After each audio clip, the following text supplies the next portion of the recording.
goodness. Big move Monday. Look out. A way to end the tournament. So what's happening, people? Welcome back to the Quad Pod, sponsored by Adidas Wrestling and Poseidon Strength. Happy to be back with these gentlemen. Something that I didn't say last episode is that we now have 10 episodes. We're 10 episodes in, gentlemen. This is episode 11. So we're rolling along. We've been very consistent. Appreciate all of the followers, subscribers, commenters, everyone that chimes in every single week. We really appreciate you guys. The ones on all platforms, right? Not just the number of people that are watching on YouTube, but the people that comment over on Spotify as well as on Apple too. So really appreciate that. But yeah, it's good to be back. We've got some pretty cool things to talk about, really good things to talk about. I think we've had some shows where we're kind of shaking our fist at clouds, so it'll be nice to get into some really cool topics. The drama has died down, which has been kind of nice, and now people can, I guess, go back to tuning out, at least the ones that come around for like the highlighted drama of the Penn State stuff that was going on and continues to go on behind the scenes, right? We still don't have a verdict on Aaron Brooks. We don't know what's happening with Carter Sirachi. We don't know, what's happening with any of those things, but I'm sure we'll have some sort of resolution at some point. When that is, that's TBD. We honestly have no idea. But to kick things off, let's get into the weigh-in. And for my weigh-in, I'm going to go with a team that I only speak of when I'm usually cracking jokes to my girlfriend about them because she is a fan of this team. And it is the Dallas Cowboys. Recently, as Austin shows off the Eagles' love that he has of the most of Pennsylvania. Super Bowl champions. Yeah. Micah Parsons, there was a video of Micah Parsons wrestling the other day. And one, I'm kind of disappointed in that lock he had on the cradle on Derwin James. But I also love how it wasn't a WWE wrestling match at all. Like, no one tried to come slap the mat 3 times. Derwin James threw in a pretty nice whizzer as well, rolled through. I honestly think Micah may have lost the exchange, to be honest. He was on his back for a little bit. But honestly, it was really cool to have NFL post that. And, I think and I even tweeted and I said, we need to get Micah on a card. Jerry Jones doesn't seem like he wants to pay him right now. So who knows? I mean, I know he has the wrestling world will pay him that much. The wrestling world's going to pay him. You know this, that we've had a big money infusion. We're going to get into it. So there's money in wrestling, kind of. But no, I would love to kind of see him. I know that him and Bo Nickel have talked about the times where Micah would roll into the wrestling room. And I think at this point, we've all seen the picture of Micah and Spencer Lee when they were both little, I guess I should say, because Spencer's still little.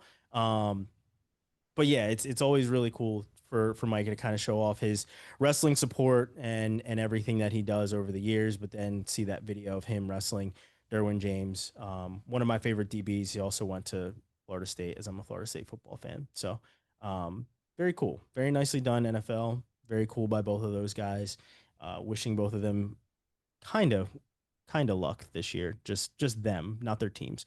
But with that, I pass it over to Robbie to bring it back around to wrestling, I guess, and less football. Pseudo wrestling to start with. We had the death of Hulk Hogan. We'll kind of hit on that later, the impact that he has currently on the wrestling scene. But I was discussing this with my wife earlier and kind of highlighted right now with Kevin's choice of shirts. But the number of guys we have who are good college wrestlers who are succeeding in the WWE right now is really cool to see. ACC wise, just Duke, Duke wrestling wise, we got 3 right now who are kind of standing out at different levels of the WWE. Jacob Casper and his brother doing awesome. They just had their first action figures made, which is pretty awesome. Kind of want one of those. Jonah Niesenbaum, I think he goes by Cutler James in the WWE. He's doing really well. And then Braden Ray, is kind of under the radar, but he's on NXT and he's doing really well. So just another option, and it's kind of fun to see. I'm not a huge WWE fan, but I've been following them, so it's fun to see them be successful. I don't know Braden very well, but Jonah and Jacob are both just great people. So it's awesome to see them be successful.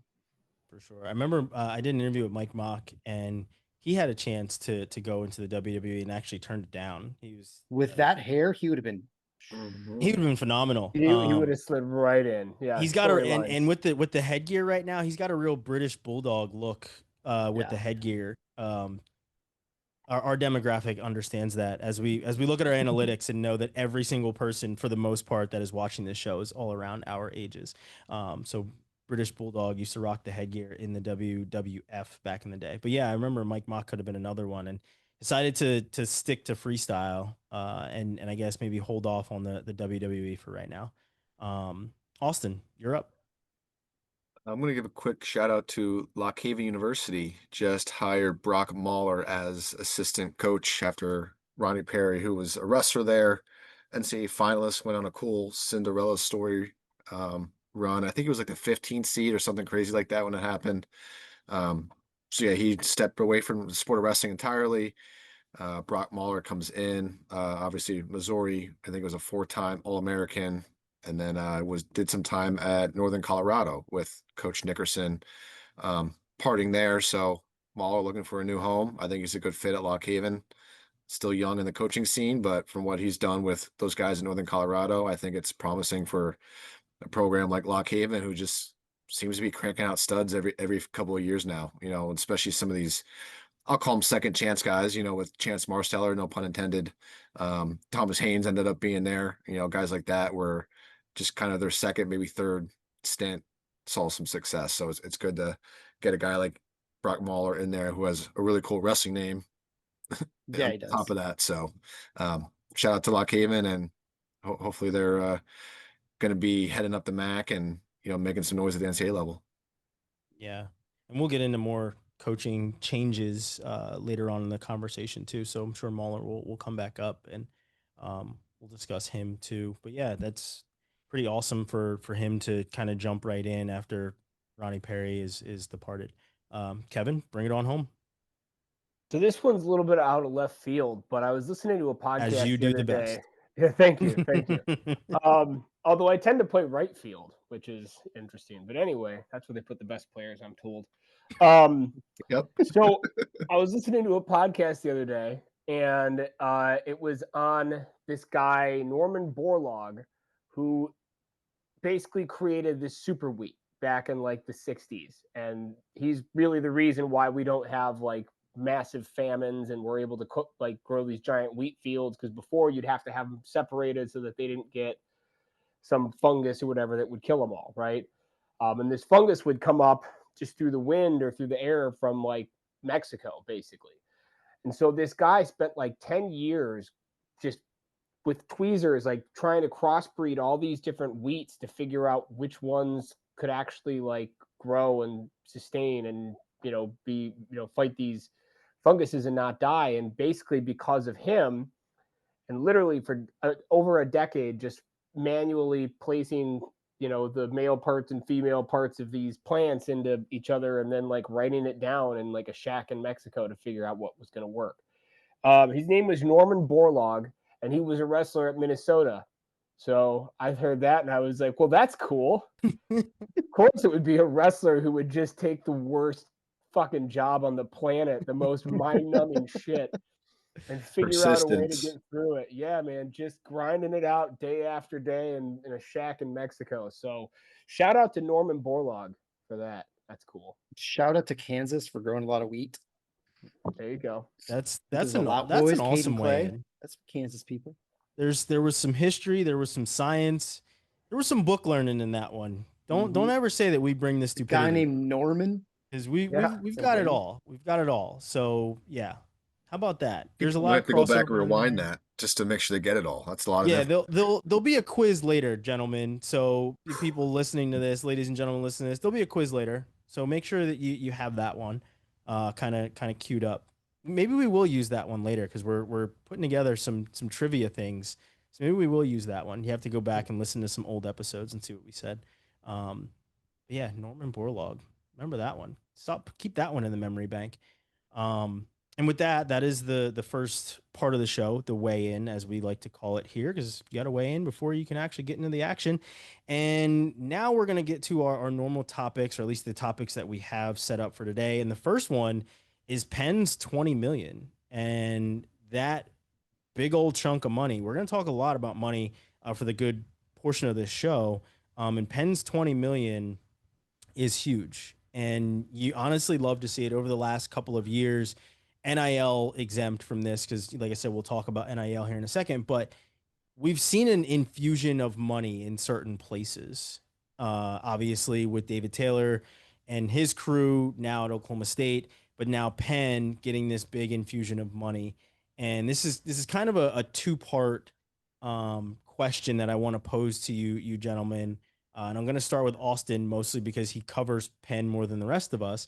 But the first part is one, thoughts on everything that Penn is doing. Obviously, I'm guessing that they're all good things. But thoughts on how this will change things for Penn. But secondly, do you think that if it was Penn State that got 20 million, that people would have had a different response to this news? So Austin, you're up first. Well, I'll answer your first question. A lot of people would say this is bullshit. The rich just keep getting richer.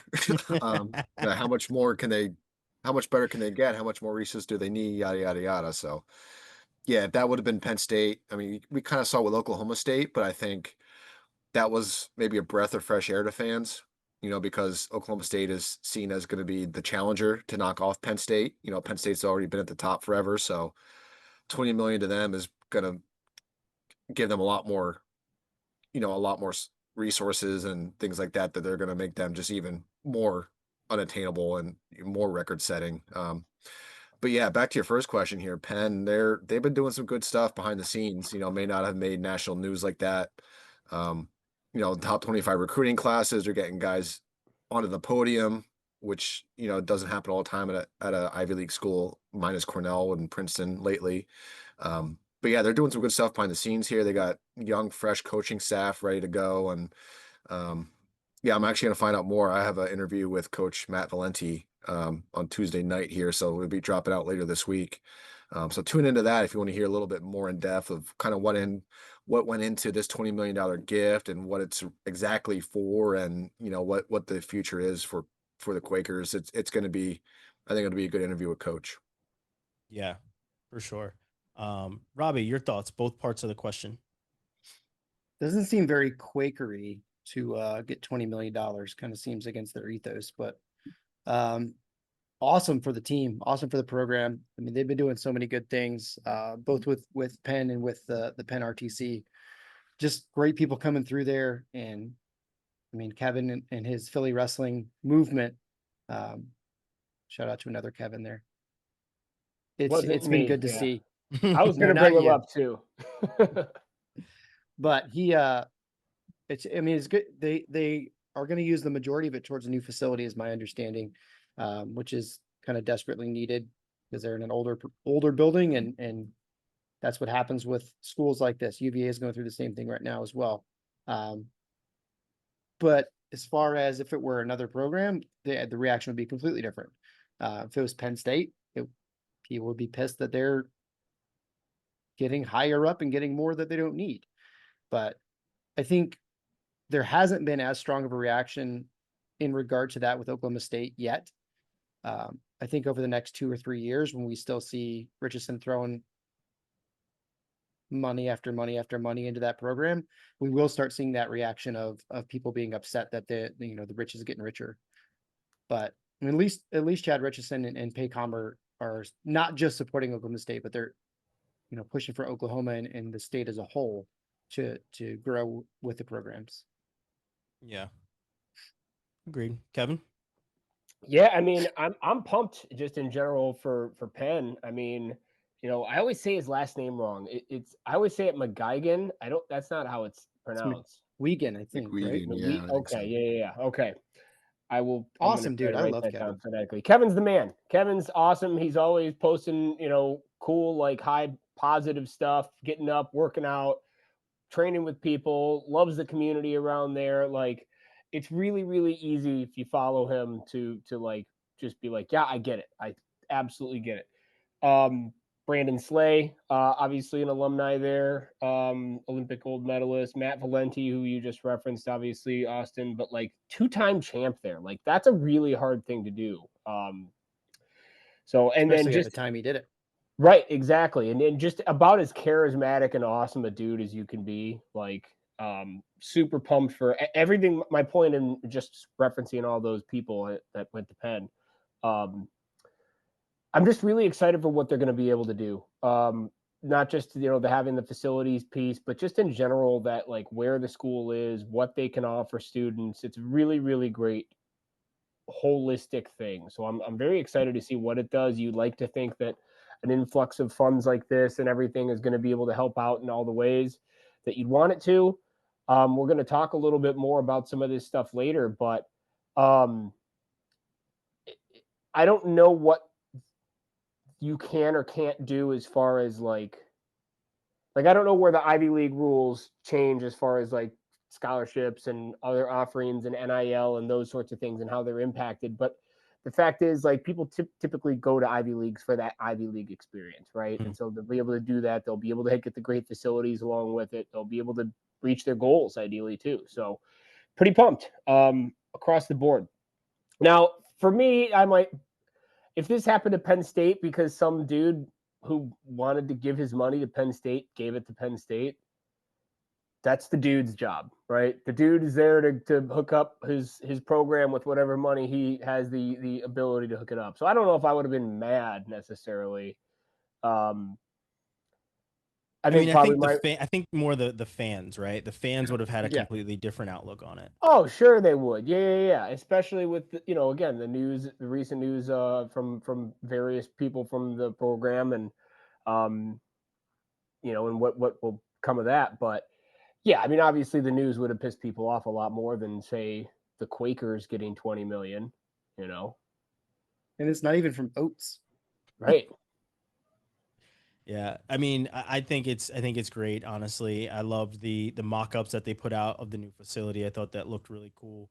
I'm all for programs that don't have getting a big influx of cash, right? Like, we are seeing so much money being thrown around right now in all sports in general, not just wrestling, but in all sports. It's the freaking wild west right now when it comes to cash. So to see Penn wrestling get this infusion of money, I think it's great. I do agree. Like, if this is Penn State, if this is Iowa, any of these, even Ohio State, I think they're like, what the hell, right? Like, you guys have an influx of money already, so it's just funny. I think Willie had said it on his show. That's why I was like, yeah, it's kind of funny to kind of see what the outlook is depending on who the team is. But it's definitely good to see Penn get this influx of money as Valenti is coming into his first year, right? Like, this is second year, or was last year's first year? This is technically his first year. Year last year as on the head staff, coach. and Reina retired in March here. Yeah, so Reina's going to stay on in some capacity, though, isn't he? Yeah, I think it's like a transitionary role. He's going to take a step back, and Valenti's kind of quote unquote in charge now. But yeah, I think Reina has one more year, maybe 2 more years to kind of, I'll say fade away, away from coaching there. Yeah, I'm looking forward to your interview with him. In particular, I want to know about the RTC and what's happening with that. Because when Burroughs did his interview with Flo, he's like, Penn RTC kind of doesn't really exist right now, right? Even though we are seeing people that have signed or whatever else, we're also seeing people like Aiello who are leaving. Brandon Slay, who Kevin mentioned, who's off to a different opportunity for himself. So things are certainly changing at Penn. Most of them in a good way, with this 20 million coming in as well. So looking forward to seeing how they allocate it outside of new facilities and things like that, just like upgrades all around for the program. But with like I said, with all the money being thrown around, and we've talked about the recruiting angle and how money comes into play, and how for people that say it's not about the money, it's not about, NIL when I'm going places, like, I'm going to call bullshit on that, because money was in play before people were talking about it openly. So let's not, you know, let's not beat around the bush and say that recruiting and money don't go hand in hand, right? Like, it's been that way forever. It's always going to be that way. It's not going to change, and it's definitely not going to change now. But in other sports, you're seeing, oh, this quarterback is transferring from here to here and he's getting 8 million. Everybody wanted to talk about what Bo Bassett was getting when he was going to Iowa, or what these different wrestlers are able to get when they transfer. Um, Before we talk about the schools, and shout out to Fantasy Wrestling for putting out some I guess pictures of which schools, and like graphs and stuff of which schools opted in and which schools are not with rev share. I want to get your guys' thoughts on NIL in wrestling, and how you, I guess, see the future for NIL, right? Of NIL and wrestling, and how it's impacting things. So Robbie, I'm gonna start with you. When you started to kind of see the things kind of turning in wrestling with NIL, and you're hearing more guys enter the portal, and you're seeing more guys transfer, and more money changing hands, and hearing about deals and this, that. What was your initial thought on NIL, and were they good or were they bad when it came to NIL and wrestling? Um, that's a tough question. I like the idea that athletes can be compensated for their image, their likeness. But the reality is that that's not what 99% of these deals are. It's pay for play. I mean, they're effectively getting a salary. It's not, well, I'm doing a commercial for Hardee's. I'm going to get $100 for them for shilling a cheeseburger because I'm wearing my team's jersey and people know who I am, because that was the intent of NIL, was that they could capitalize on their fame for doing what they're doing, their image for being in the public spotlight. But the reality is that that's not what it is. I mean, nobody is getting $8 million because they're the face of a program. Like they're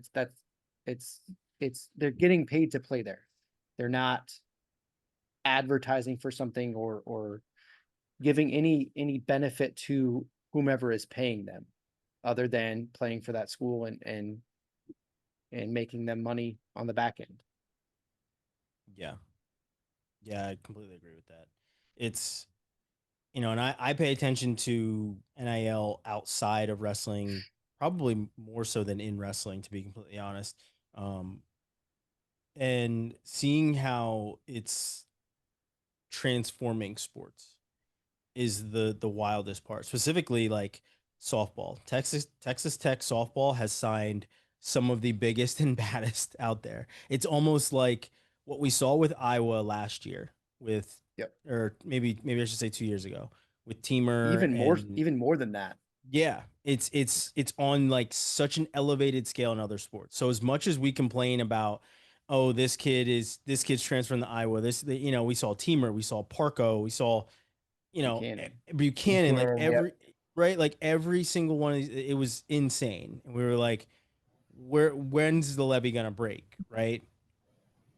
It's like that times 10 in other sports. So we're still on the low end of it, but it is hitting pretty hard. Kevin, your thoughts on NIL in wrestling and NIL in general?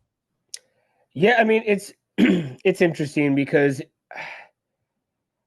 for me, the scary thing is what it's going to do to the small programs, right? I mean, if you're just got a guy who's, a Central Michigan guy and is kicking ass, and then all of a sudden, oh, so and so, from Iowa, we'll just use it as an example or whatever, is going to pull him to the Big Ten. It's like, well, that's a bummer, because now my team has lost a really good wrestler.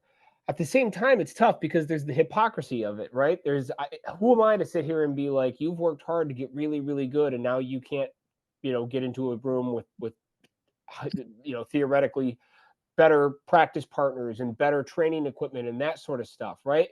Like, it's tough because it's like getting paid for your name, image, and likeness. Good. Having a chance to, again, in theory, change your situation to have better practice partners, better room, better whatever. Good, right? So from all that perspective, it's like, yes, I think that's fine. Ultimately, where that leaves some of these smaller programs where, if they can't pay a kid enough money to stick around, or at least incentivize them to finish out their last year or two of eligibility or whatever, then you lose them. And not only do you potentially lose them, from as a competitor, but as someone to stick around and coach and train with your program too, right? And I'm going to throw his name out there, not as a negative against Isaac Olenek, because he's a great guy. He's only ever said great things about both Northern Illinois and Oklahoma State. But he transfers after becoming an All-American at Northern Illinois to Oklahoma State, becomes an All-American at Oklahoma State. Now he's there coaching. Like, don't you think that Northern Illinois and the MAC could use a young, talented coach like that to be, part of the future of that program too? So, and again, it's tough because it's like, but what do you do about it? Yeah. And then nothing, like that's the thing that sucks. Overall, like NIL in general with sports, and correct me if I'm wrong with this, Holmes, you certainly would know better than I would, but my understanding is a lot of times, and I don't think it's necessarily gotten to wrestling yet, maybe it has, but I feel like a lot of times when I've heard, like Con Knipple, I heard him on a podcast, the Duke kid who got drafted 4th by Charlotte. He was like, yeah, you have a specific like NIL agent, and that person helps set up those deals. And if you need to, jump on a TikTok and say that you really like this deodorant or whatever, like you do that, and then the money funnels through the channels or whatever. I don't know how much of those agents or those levels have gotten to wrestling. Ultimately, like the NIL thing, let me just wrap this up with this point. And I hate to say it like this, but there has to be some sort of contractual guidelines around these. It can't just be lump sums up front and then you can leave in 6 months if you're not happy with your situation, right? And that's what I've heard across the board is in general, they're going to turn into more like actual contracts with performance bonuses or whatever. Like it's basically just turning into straight up professional sports. So, but the sad thing is when it was the Wild West, like it didn't work. Clearly there's just nothing. It's a mess and nobody's really happy with it except for whoever's walked away with the biggest lump sums of money. Yeah. I mean, you talk about the rich getting richer earlier. I mean, that's exactly what happened. And to the detriment of a lot of small programs is that, we see it at NCAAs every year now with that there's back in the back tunnels. They're talking to other coaches and like setting up deals there. But the way it was instituted was, they just opened the floodgates and let all this money come in with no structure, no rules, no guidelines in place, or that were enforced at least. And now they're trying to mop it up by putting things in, minor guidelines in place now. And it's, I don't know, a Band-Aid on a flesh wound. It's not great. Yeah. So yeah, Kevin, you're right there. When NIL got implemented, they implemented agents, because before NIL, you were not allowed to have an agent. If you spoke with an agent, you were basically deemed ineligible because you were entering into undue practices, right? Like you were not allowed to be a part of those types of things. It was, you, like I said, you were deemed ineligible in that regard.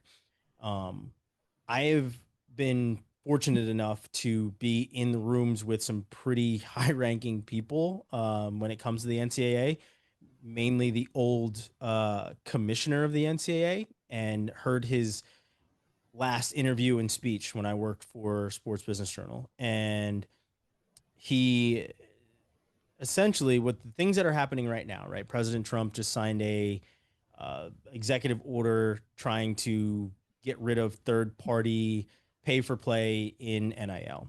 And when I heard the old commissioner speak, he spoke about the NCAA wanting the government to come in and regulate these things.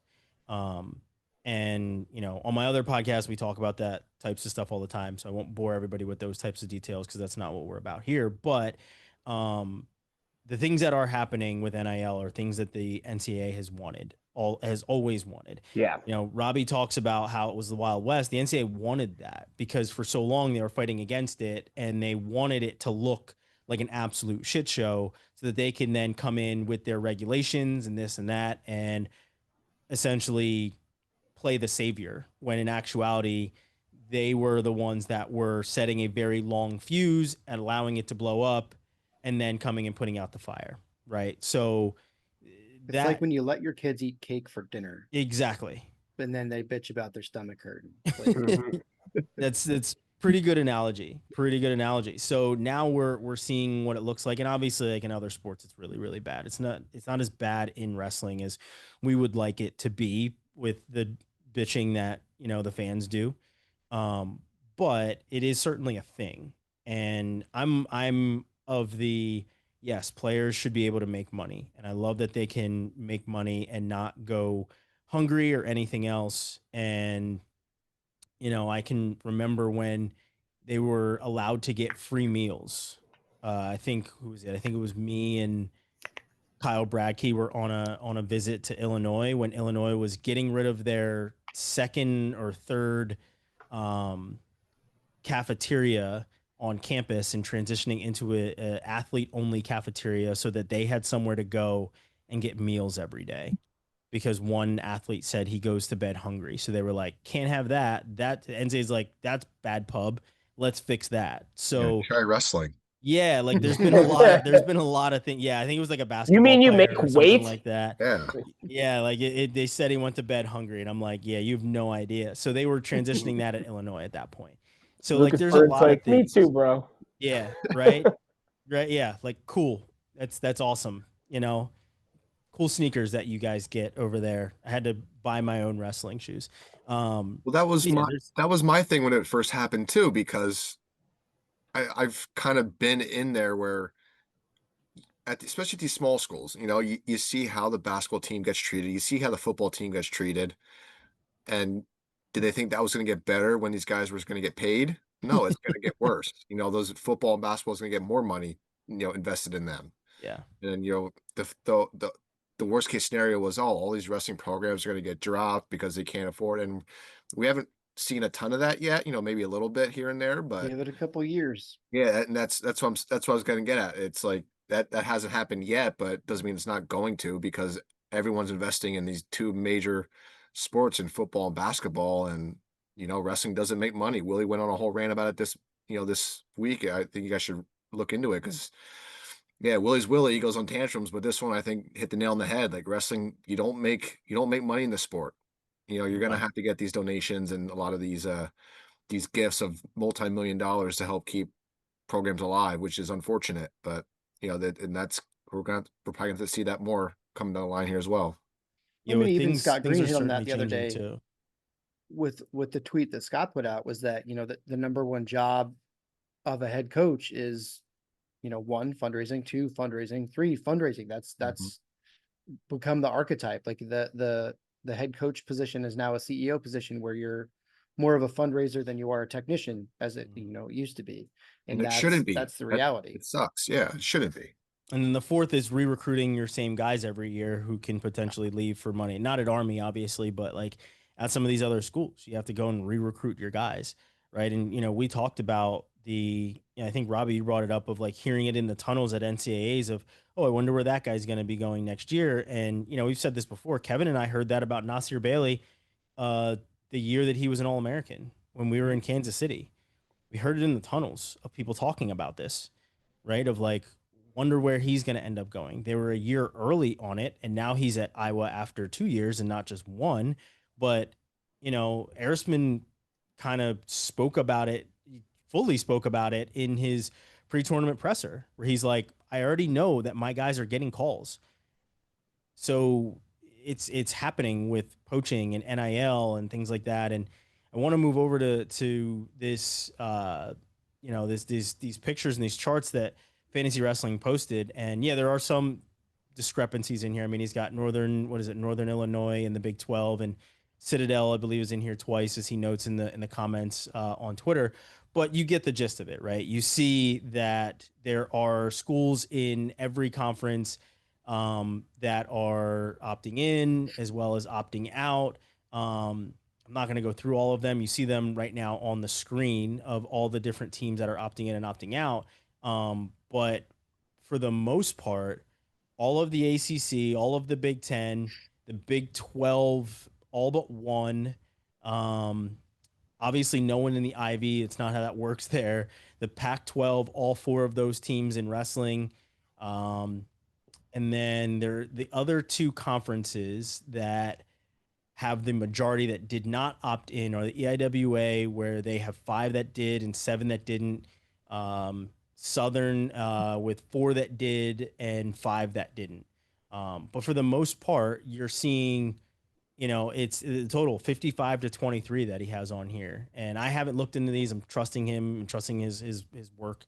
Like I said, I know there's some discrepancies, but you get the ballpark range of like who's in and who's out on rev share for next year and how that's going to change, right? And one of the things, and Austin, you spoke about Willie and his rant about money. A couple shows ago, he talked about how he was hearing that Penn State said that they didn't want to utilize, and what the number is that each one of these schools has 20.5 million that they can allocate towards paying their players. So 20.5 million, which should be, and when they opt in, they can pick which sports this money will be allocated to. So, for instance, Oklahoma State is opted in, Oklahoma is opted out, right? Just something easy that you can kind of get the gist of it. So Penn State, obviously a Big Ten school, all those Big Ten schools are in. Apparently, according to Willie, so I'm quoting Willie on this, he was hearing that Penn State wanted to allocate their money towards more scholarships. So, and I say that to showcase a loophole in all of this, right? Like I mentioned the executive order about third-party money coming in and paying these athletes, and how being part of this executive order that Trump just signed of trying to rid third parties of coming in and doing this pay for play. It was not even 1 or 2 days after this deal with the House versus NCAA case was even signed that we were already hearing, oh, this school is going to utilize the money for more scholarships instead of paying their players. So it's like you're already seeing a loophole that they're already working on.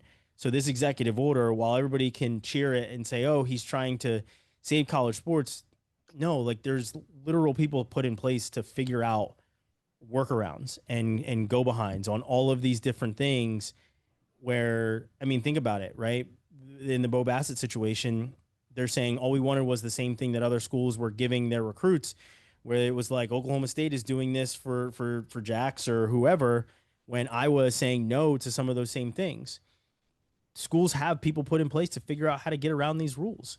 So I don't, at this point, it's still, you can put up as many guardrails as you want or turnstiles as you want. People are still going to hop them without paying. So at the end of the day, I feel like NIL is, there's good and bad in everything. And while I love that wrestlers can be paid and not have to worry about being hungry, or, I mean, they still will obviously, but not have to worry about their pockets being empty while their stomachs are when they have to make weight, it's still going to have some ugly. That is part of it. Any other thoughts on NIL and wrestling, gentlemen? I'm very interested to see how things change when they start involving the approval for deals, and what impact that actually has. From what I've seen, the sports commission has denied more than they've actually allowed right now. I think I saw that somewhere. I was scanning an article with the College Sports Commission and NIL Go. And for people that don't know about any of those things, they have to literally submit any NIL over $600 to the College Sports Commission and NIL Go to be approved. And some of these things, most of these things from what I'm seeing right now, are not being approved. So we'll see what happens there. I think my biggest concern about it, like looking at it at bigger picture, like it's making an unrealistic reality for these guys after college. Yeah. Because I mean, as it stands, we don't have a professional league that's going to pay a living wage where you can solely do that. And they're going to have to take on some other role, whether that's at an RTC getting money from them, or taking on other jobs, coaching, whatever it may be. But the guys that are getting paid, $100,000+ just to wrestle, like that's not reality. And that's, it's going to bite you in the ass real hard when you leave college and, well, I have to find a real job and I'm not getting paid, 3/4 of what I did to just wrestle as as a student athlete. So that's the scariest part for me, is that, are we really setting them up to be successful if this is their reality? Yeah. Yeah. Speaking of which, there really hasn't been financial literacy classes with any of this either. So that's the shitty part, is there's no, and again, the NCAA wanted this kind of to go this way. And I'm not saying that because somebody told me. You can literally watch and see them allowing things to happen and then coming in and regulating, afterwards. So yeah, we'll certainly see what happens with that. Let's switch gears. Go ahead, Austin. One quick positive thing though, it does kind of create, a small school, like a Cinderella story. A few years ago it was Little Rock, where they're not the big name program, they're not getting tons of NIL money. But did some of those kids get poached eventually? Yeah, but I think it's going to create, a lot of the big time schools are going to be heavy favorites a lot of times, and there's going to be, it'll be more exciting to see a small school succeed or do a lot with a little bit, if you know what I mean. So it's good to see those schools, I mentioned Little Rock, Lehigh's, being in there as a program like that, smaller school, that they're not getting millions and millions of NIL money, but they're working with a little bit and they're producing a lot. So I think that'll be cool to see what comes out of NIL. Yeah. Maybe that's something we do when NCAAs comes around, is we'll pick our own Cinderellas to watch out for, whether it be one specific guy or one team or something like that. But let's switch gears. We had another week of coaching changes, and Austin mentioned Brock Mahler to start the show. But the big one was Campbell now has their coach with TJ Dudley, and a little bit of housekeeping. A couple of weeks ago, when Tayon Ware was named the coach at Northern Colorado, I had said that it was now 4 black head coaches. I was wrong in that regard. And now with Dudley, it actually makes 8 black head coaches that are in there. In Division I wrestling, which is honestly awesome. Because as I've obviously worked with with BWA, Black Wrestling Association, and I've done some things with Jolly Jones at NHSCA, or excuse me, at HBCU Wrestling. NHSCA, I had a meeting with them the other day too, with HBCU Wrestling. Wrestling initiative. So, for me, seeing this is really awesome. My dad went to an HBCU in North Carolina A&T, and I wanted to go to an HBCU, but they didn't have wrestling. And to be completely honest, I wasn't as good at football as I thought I was. So I went Division III, but like I, certainly wanted to go to an HBCU. So seeing more opportunities, seeing more black head coaches in place is honestly really, really awesome. And when NCAAs was in Oklahoma, I got to go to the luncheon that they had at Black Wall Street and see that, which was really cool experience for me as well. So love seeing more and more opportunities and seeing more people involved in wrestling, black, white, orange, purple, don't really care. But like I said, to make a point of it, it's awesome to see another black head coach get a chance, even though, as we've said, Campbell, not the best situation. But before I kind of give any of my opinion, I want to go to Kevin. What were your thoughts when you saw TJ Dudley getting the head coaching job after, all the names that we had thought were potentially in the mix? I mean, I was pumped, honestly. I'm trying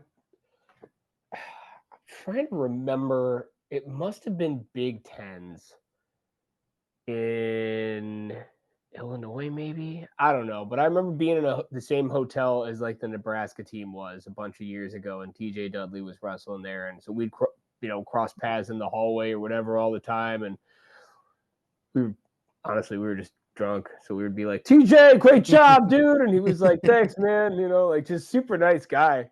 And then he wrestled with the Cliff Keen Wrestling Club guys for the RTC Cup. So like I've had enough overlapping things where like I know that TJ Dudley is an awesome guy, a good person, has lots of good connections in the sport. He's been around to enough different programs and gotten enough insight from different coaches on how to approach situations. I think that as far as like, we've talked about the difficulty of the situation with Campbell and the fear of the situation at Campbell, and none of that has necessarily changed. But I think a guy like TJ Dudley will be able to navigate it a little bit smoother than a younger in his career coach would. And I think he'll be able to, build on what's going on there. Because he was there already, right? Mm-hmm. He was on staff there. That's what I thought. Okay. Yeah, I think that it'll be good to have a guy who's overlapped with a lot of the roster that's already there and can continue to develop what they've already put in place. So I'm happy as far as like, in an unstable situation, you don't want to invite in more instability. So a stable presence like Dudley, I think, is going to be a great thing to build on. Agreed. Some of those names would have done the opposite. Yeah, that's true. Robbie, your thoughts? I mean, I feel like, honestly, he probably should have been one of the top candidates in the beginning. I mean, the reality is the situation at Campbell is not good. They've slashed the budget. They've slashed the number of scholarships. The teams, had multiple transfers leave the team, and the school's not really supporting them. So it's a very difficult place to take on a head coaching job right now. There doesn't feel like there's any stability. Doesn't feel like there's any support. And for a new coach, that's a hell of a situation to walk into.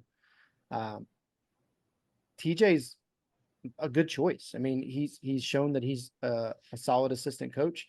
He's young, he's determined, he's navigated this program before and worked with the administration.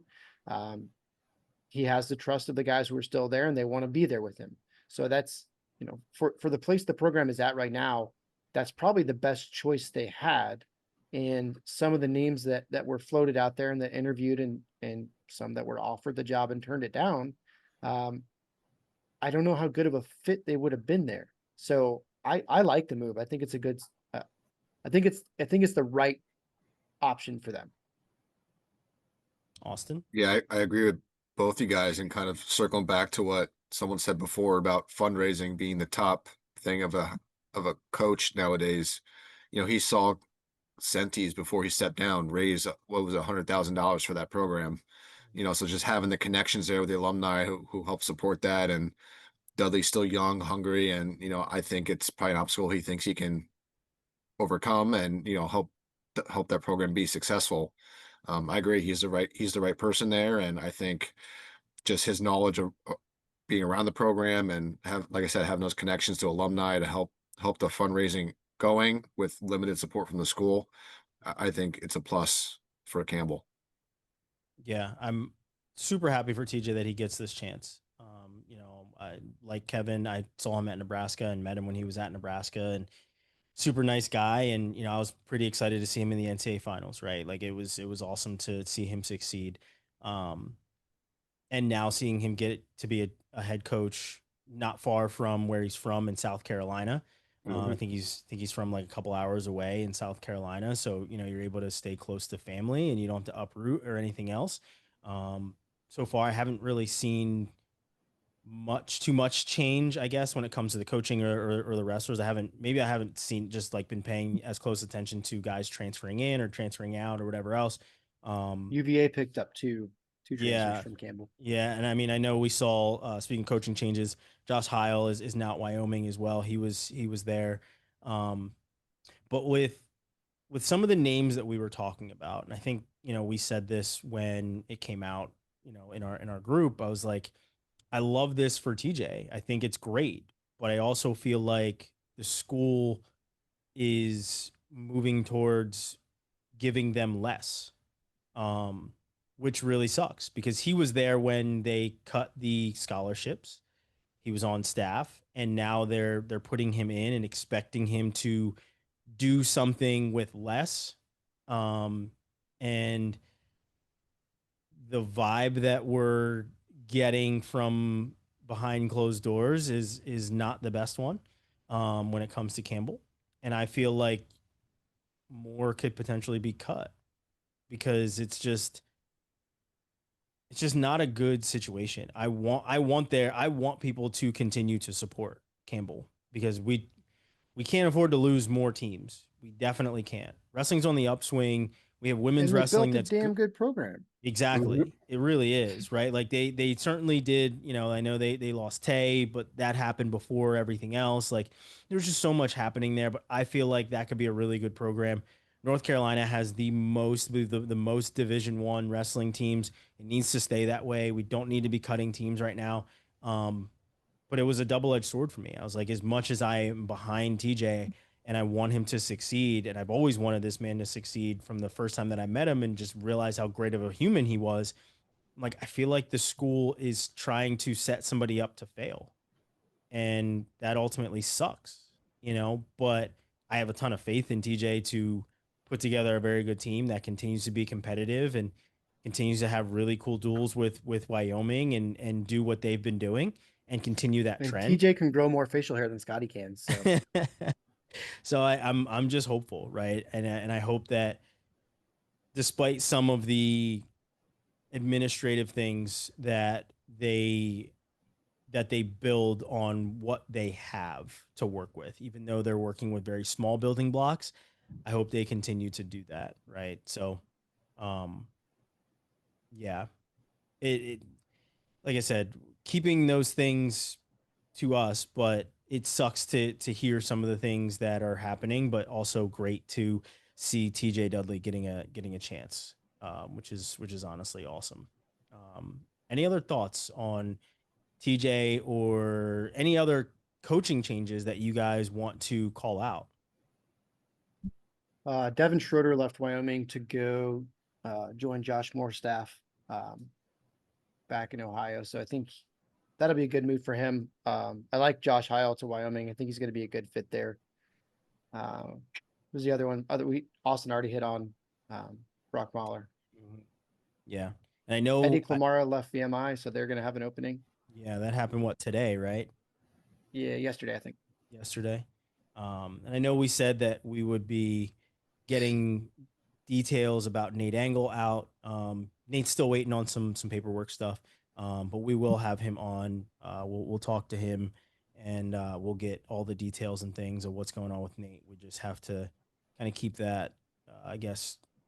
I mean, maybe people might know. I have no idea, but we will not be putting out any of his details or anything. He's currently in Hungary right now. Had a safe trip, him and his entire family to Hungary. And so the kids kept their clothes on. So the kids were good. So shout out to his wife for keeping them all four of those children, Nate included, under wraps. But yeah, Nate will be on. We'll talk to him, as well as Austin said he'll be talking to Valenti. We'll have a Valenti interview with Austin this week. And then when Nate gets back from Hungary, we'll sit down and chat with him about his move and why now was the right time and everything else. So we'll have some more of those things coming here in the near future. One more thing here, just to tie together this NIL talk, the buy-in, opt-in, and then just kind of what Campbell's like. Looking back at their football schedule, they haven't had a winning record since 2019 when they were 6-5. But they opted in. And their basketball team, it's not much better. They have not had a winning record since.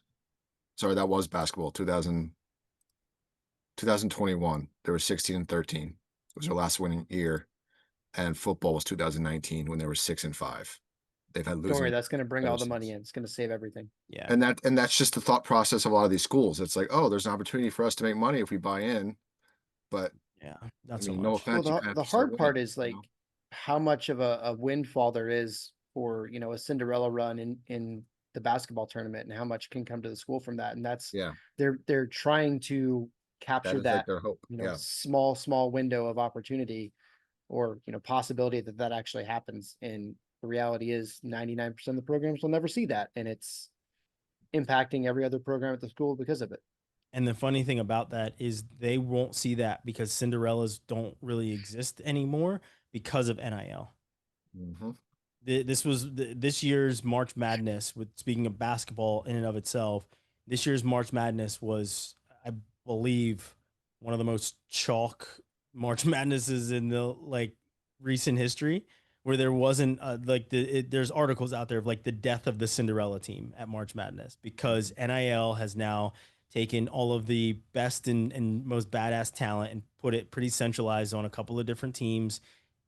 And now there are no more Cinderellas. So good luck with that. Hopefully they realize the error of their ways, which they won't. They'll double down, triple stamp, a double stamp, all of it for football and basketball. But it is what it is. Let's switch gears, talk a little wrestling.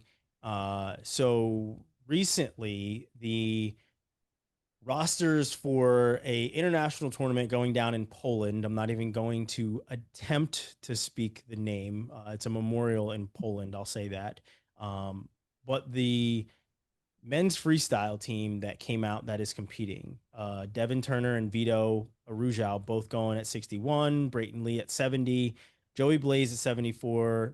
Hamity is refusing to come back to the States and will be wrestling at 79.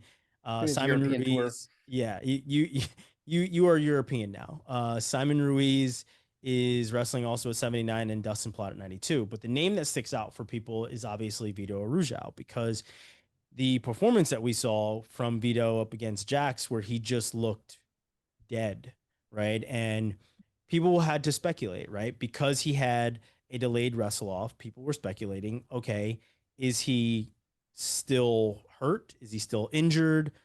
Is it just bad conditioning? What is it, right? And with seeing him on this list of competing wrestlers, you think that you give more credence to the people like Willie, who was saying that it's a lack of reps, where Jax had been wrestling here and there, literally everywhere, getting reps, was conditioned and everything else, whereas Vito hadn't wrestled since Worlds.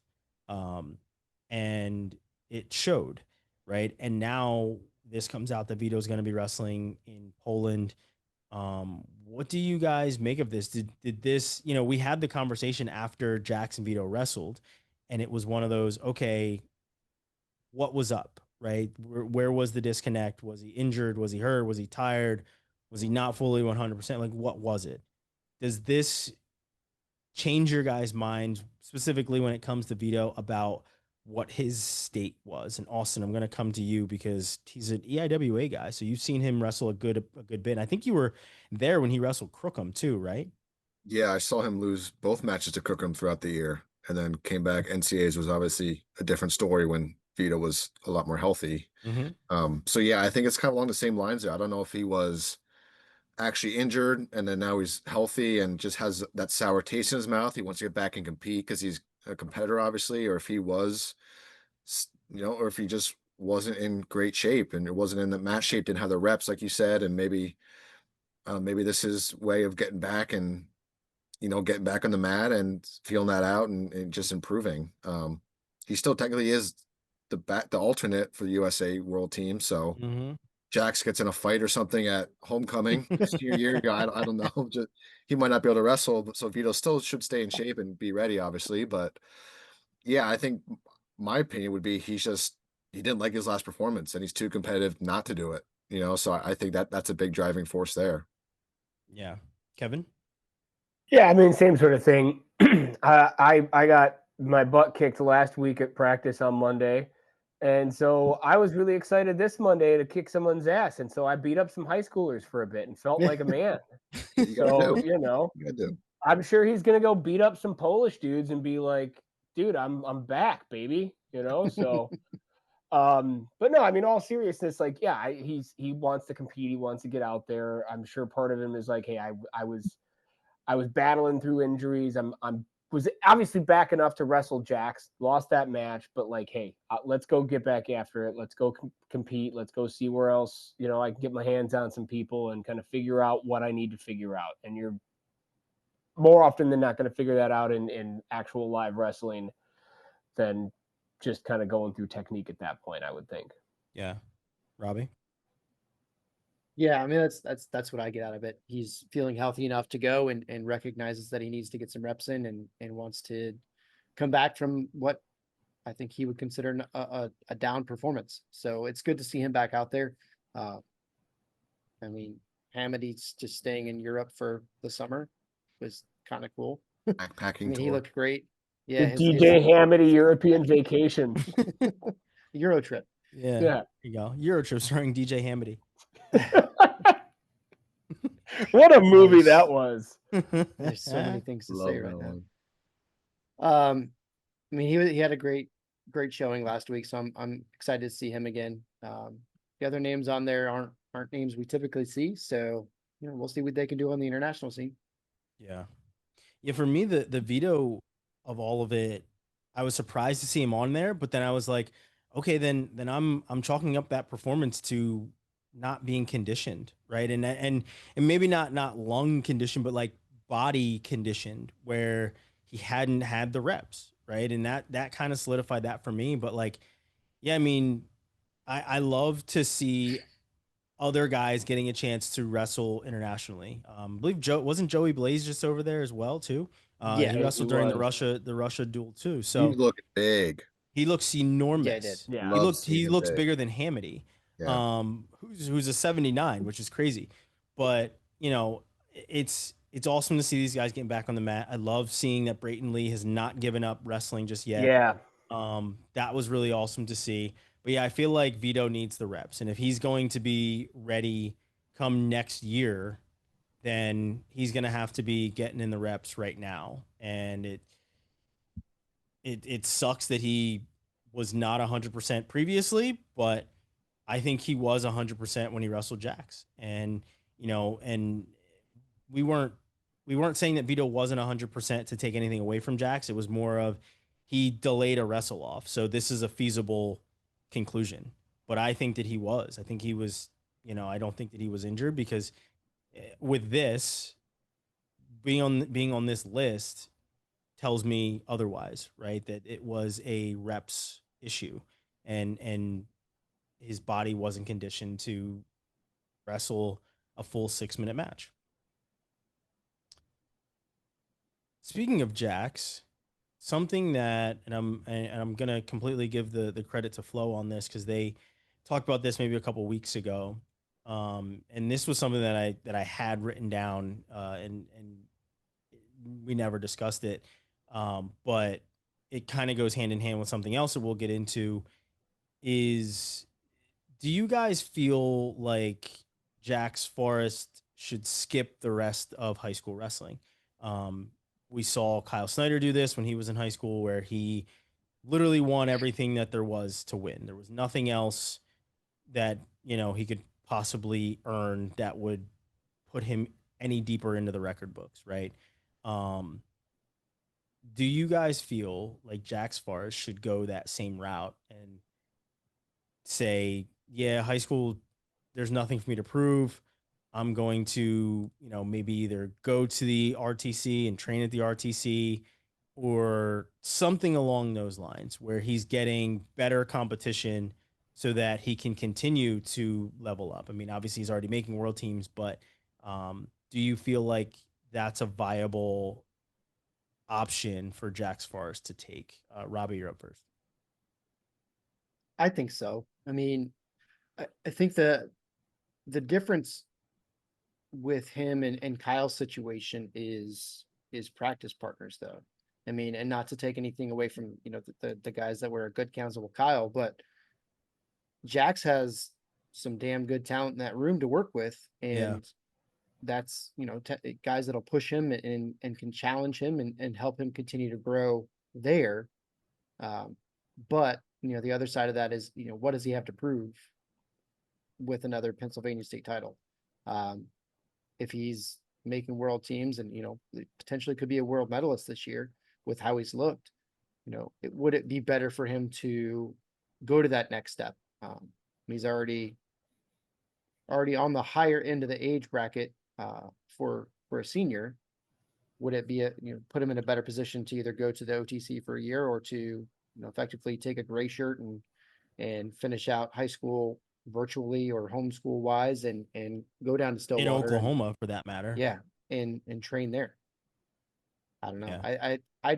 I don't see a purpose in staying there. I mean, if he's so bought into the team that they want to try to get a team state title, but I don't know. I don't think he's going to get too much out of that. So I think it would be a good move to look at options other than staying there. Yeah. I mean, the only thing he'd be missing out on is that potential fight at homecoming, but we'll certainly see. Austin, your thoughts on it? Yeah, I think he is really close to his teammates. I think they got a tight knit group over there, obviously, and so I think part of him would want to go through that process with those guys. But I think the best thing for him personally, like kind of what Robbie said, would be get your homeschool and move to Stillwater. Start training at the Cowboy RTC as much as you can.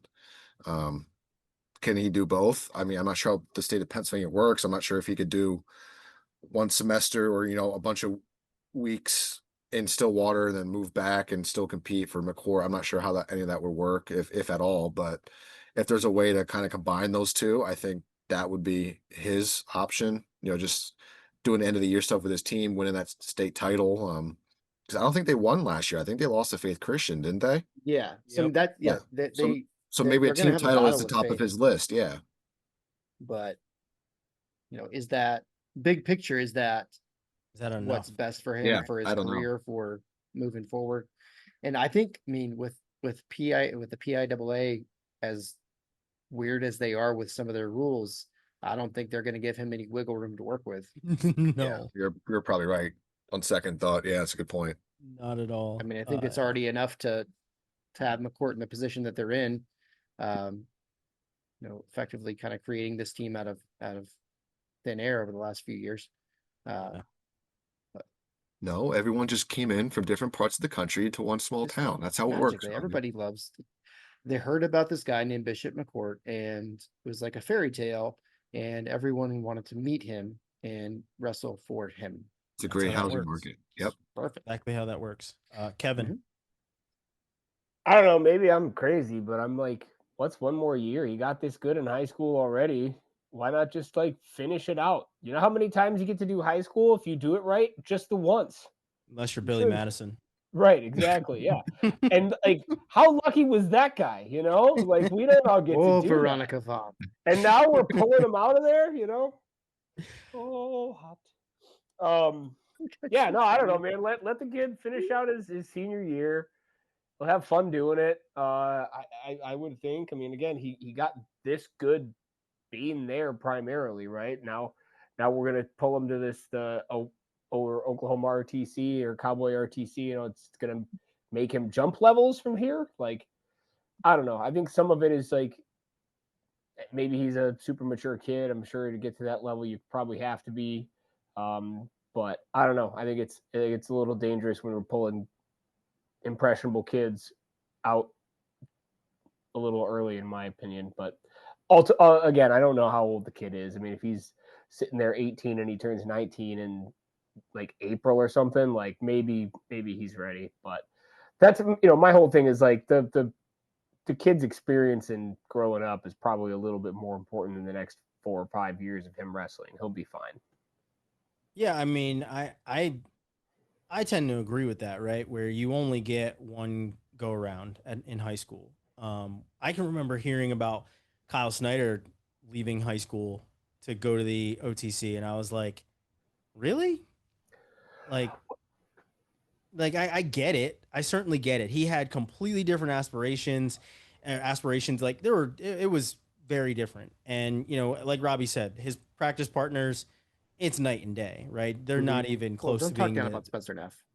I'm just saying it's a little bit different when you've got 4 other guys in the room who are all wrestling Division I, and the coaches are coming in to see all of you, whereas opposed to, all the coaches coming in to see Kyle beat up on his teammates, right? So it's a lot different, but man, finish school, go have fun, enjoy that last year. But He turns 19 in October, to answer that question. October Ooh. what? 13, Just wondering according if it was, to Wikipedia. just wondering if it was close to my birthday. It's the day after my daughter's birthday. Nice. On the other side of that, and it's been kind of brought up a little bit of like, how old is he, right? Being held back. And there was a recent video of Daniel Cormier and Mighty Mouse doing a podcast, and DC was talking about how he's going to be holding his son. His son's going to do a second year of 8th grade. And Mighty Mouse was like, I'd never heard of that. Where to us, that's like, yeah, happens. I honestly wish that it would have happened to me. I was 17 years old when I graduated high school. So, I couldn't even sign the papers when I got to football camp in college. I had months until I could even do that. So we've seen this a number of times, and, I believe Jax and Bo Bassett, and, they are in this row of held back kids that are now older than their competition, at least their high school competition. And it shows. How do you guys feel about high school holdbacks? Good, bad?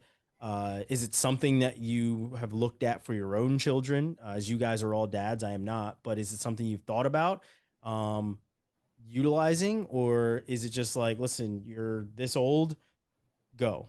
Kevin, gonna start with you. Yeah, so I was 17 going to college too. I literally, like, my friends would go to the clubs and I'd be like, I'll play, I guess, Madden by myself for a bit. Mario See you chips. later. And at that point, it wasn't online probably either. So Yeah, no, just a dynasty league by myself. But no, like, Plug your it's memory card in. Yeah, exactly. But so my kids, I'll use as an example, right? My birthday was September 12th, so I was 17 Still is going too. to college. Still is, for that matter. My youngest son is September 13th. But, like, I was very intentional. I'm like, he doesn't need to be, like, I'd rather him be the old kid in the class than the young kid in the class. We didn't break any rules or mess with anything as far as, like, the eligibility dates in order to do that. It was just like, do we want to send him a year early than he probably needs to? And ultimately we were like, no, like, maturity wise, he's not ready yet. It's not going to be a good fit. I'd rather him be older and more mature. Point being, none of it, like, really had anything to do with the sporting piece. Is that an ancillary benefit at some level? Sure. But then if you also go back to it too, right? I remember, like, a lot of kids who would get in trouble were the kids who were older and they were smarter and they were just bored in class. So they'd start dicking around and then they'd, get in trouble, or they're, out buying cigarettes or whatever and partying more than they probably should.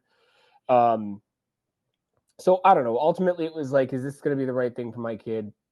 I think so, based on my limited knowledge of, having a kid. Same thing with my oldest. His birthday's November. He's going to end up being one of the older kids.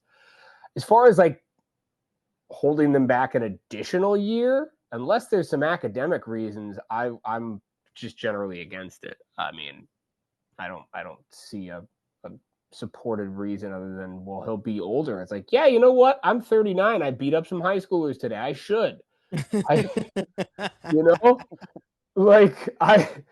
That's how this works. If you're older and stronger and more experienced, like, albeit a year or two, like, you should be beating up the other kids.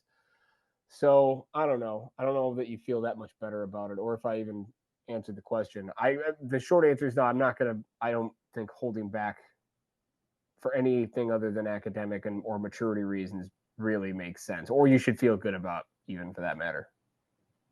Robbie. So in the real world, I'm a high school teacher, and I'm a special ed teacher. So I work with kids who have academic issues and require additional support. Very much on the same page as Kevin here, that I don't agree with holding kids back for athletic reasons, for growth, to be a better athlete. I was on the younger end too. My birthday is in July, so I turned 18 right before I went to college. And I wouldn't change anything. I didn't want to do 8th grade the one time I did it. I can't imagine doing it twice. I mean, I taught middle school for 1 year and I wanted to punch all of them because it's the worst time in every teenager's in every boy, especially in their life, like just maturity wise and everything they're going through mentally and puberty. Like it's a shit show. And I cannot imagine doing that twice, like putting myself through that twice for no reason other than athletic growth doesn't make sense to me. I think you can make the gains you're going to make and in the 4 years you have in high school. And I don't know. I understand it. I've never agreed with it and I don't like it. We had one kid who did get held back. Like he was a bully in preschool and would like beat up all the kids and was like just too high energy and like couldn't harness himself. And he was a kid who ended up getting held back. And I remember in high school, I was like, remember when like you got held back? And he was like, dude, that was like over a decade ago. What's wrong with you? Like, why did you bring, did you feel good about that? And I was like, oh, now I'm the asshole. Shit. I did not think this through. Yeah. So, Austin, your thoughts? Your kids are young, so you still have a long way to go. Well, yeah, and Claunch's last story, he's gonna love me for this because I was actually one of those I'll call victims of being held back, but this was in preschool. You know, my parents made that decision of, oh, let's have him do preschool twice. So You couldn't figure out what a triangle was. And yeah, my shapes or colors were all mixed up. I couldn't get anything right. I was eating with my hands, couldn't use utensils, but yeah. Breathe. yeah. So it's like when that happens, okay, that decision was made early for whatever reason. You know, I think that's different than doing 8th grade twice strictly for athletics. You know, I think that's the discrepancy that we're talking about here. And, you know, just using my own kids too, like like Claunch did, you know, my oldest son was born in June. So he's either gonna be young or he's gonna be old. We have to make that decision eventually. And, you know, I don't know what that's gonna be yet, but um from my own experience, I usually enjoyed being older because I was a little more mature, you know, not so much physically, but emotionally and mentally as well.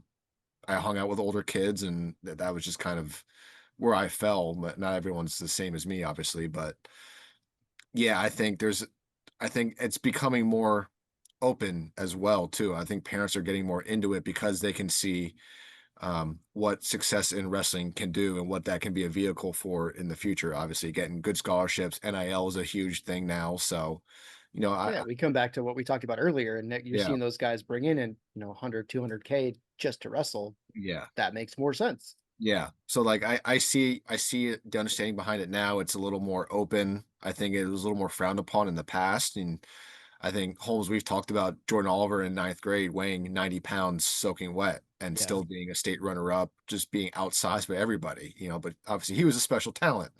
Yeah.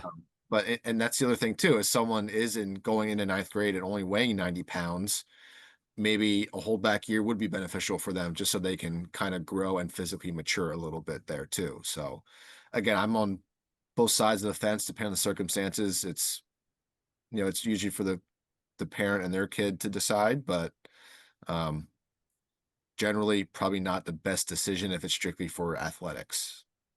One Yeah. thing that I find is interesting too, and I'm glad you brought that up, Austin, about just there's NIL and there's certain things, and if you're, regardless of sport, performing at a higher level as a result of an extra year, like the coach that's recruiting you doesn't really give a shit that you're an extra year older. He just knows that, like, hey, this kid looks like he's ready to hit the next level, right? So they're going to bring him in. But another thing I also hear from coaches too is like, I don't want a kid who's burnt out either. You know what I mean? Another year of competition. Yeah, and mileage and knees and elbows and shoulders and all that sort of stuff. Like, it's not necessarily a helpful piece. You know, if you get recruited to a smaller school and you end up performing well and getting better and you've got the passion and everything, and you can transfer to a bigger school. I mean, like, this is just kind of how it is. So ultimately, I do land back on, don't hold them back for anything other than the academic reasons, but even with the money involved. Yeah. Yeah, Jo was tiny as a freshman. That asshole weighed in eating ice cream against us, fully clothed, eating ice cream. Um, That's so awesome. yeah, yeah. He's lovable, my lovable family. But no, I mean, it does kind of bring things full circle, right? Where you talk about holding kids back.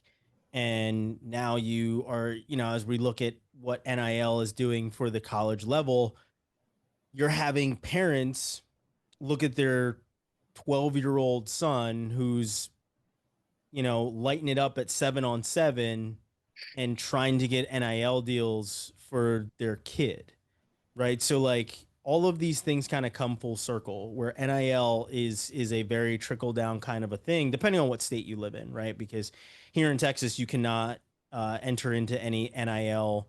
I think unless you're in college, I think that's the state legislature for that.